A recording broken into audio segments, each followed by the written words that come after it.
আলুর ওষুধ আছে বা দেওয়া যাবে, এক্ষুনি আর ব্যাংকে দেওয়া যাচ্ছে না বা কাবারে হয়তো মনে করবেন কি কারণে ব্যাংকে দেওয়া না, ব্যাংকে আমি দেওয়া পারবো। এই তো দেখো না আলু 180 থেকে 200 টাকা মন। তো এই বাকি ওষুধ লে যায় তুমি হামাক টাকা দিবি না হালালাক টাকা দিবিন, না ওই জমি উবে তাক টাকা দিবিন, না যাই ভাত হবে তাক টাকা দিবিন। শেষে হয়তো তোমার বাড়ির টাকা যাবা যাবো যাই দেবো তুমি বাড়িতে হারে চলে গেছিন।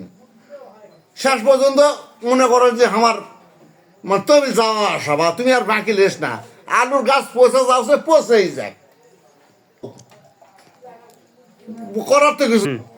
আরে ভাই তাই বলে কি আলু তো ওষুধ দেবো না? দাম কম হতে পারে, দাম যদি বাড়ে বাড়া হিসাব। তাছাড়া তুমি দেখো, তুমি তো আমার কাছে এক দোকানে ব্যাংকি লেননি, তুমি এটি ব্যাংকি খাসিন, খায়ে দেখো অমুক চাপা যায় ব্যাংকি লিয়েছেন, লিয়ে যায় আর একটা ব্যাংকি লিয়েছেন। এখন আমার তুমি টাকা দিবি না ওই দোকানওয়ালার টাকা দিবি না ওই দোকানওয়ালার টাকা দিবেন, কোনো দোকানওয়ালাকে তুমি টাকা দিতে পারবেন না। শেষে মনে করো যে আমি একে নিঃস্ব হয়ে গেল বা নিঃস্ব হয়ে যাবো। অথে আমার তুই আর চাস না বা দুরা তোর হাত জোর ধরছি, লগত খাওয়ার চেষ্টা কর, তবে তোরও ঠিক থাকবে মোরও ঠিক থাকবে। এটা কথা কেবা?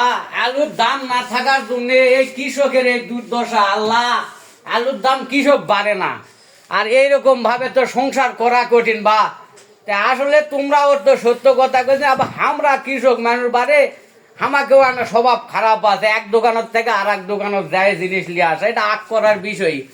আজ আমাকে দুর্দশা দেখার মতো কেউ নাই, কৃষকের দুর্দশা বা এক দোকানদার ছাড়া। দেখো তোমাকে পাশাপাশি দেখো আমও আলু লাগাছি বা লাগে, এই দেখো কালকে আলু তুলে দেখো আলুর মনে পানির দামে বিক্রি করা লাগছে, কি একটা আফসোস। এই বছরে যদি এরকম হয় তো কৃষক কোনটা যায় দাঁড়াবে বা কার কাজে যায় কৈফতটা দিবে? ভালো করে বুঝো, টাকাও তো আমাকে দেওয়া পারবে না, ওকে দেওয়া পারবে না, আর এক দোকান গেলে ওকে দেওয়া পারবে না।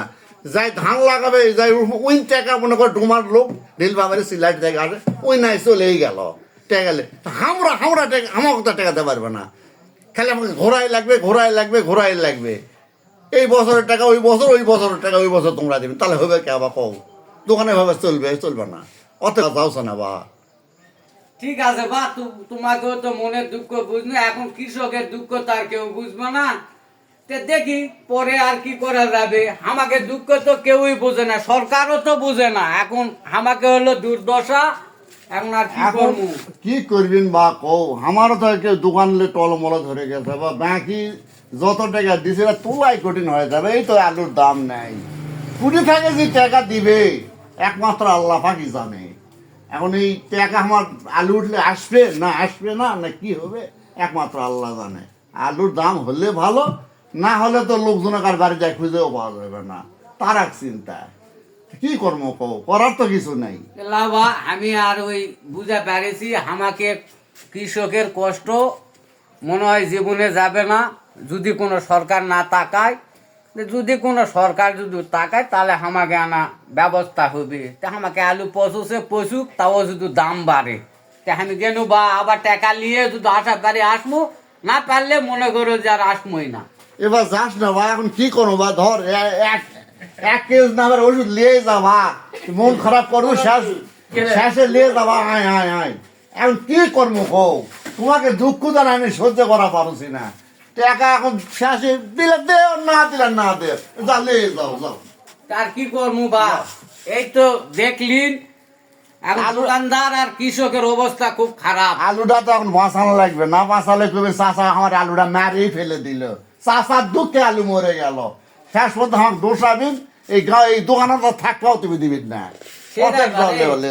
এখন কৃষক তো দোকানদার ভালোই দেখলো, এখন যদি সরকার যদি কৃষক দেখে তাহলে কৃষক বেচবে, ওষুধের টাকা দোকানদারও দেওয়া পারবে, দোকানদারও চলতে পারবে, যাই হোক কৃষক যদি সরকার দেখে তো কৃষক বেচবে, আর না দেখলে বেচবে না।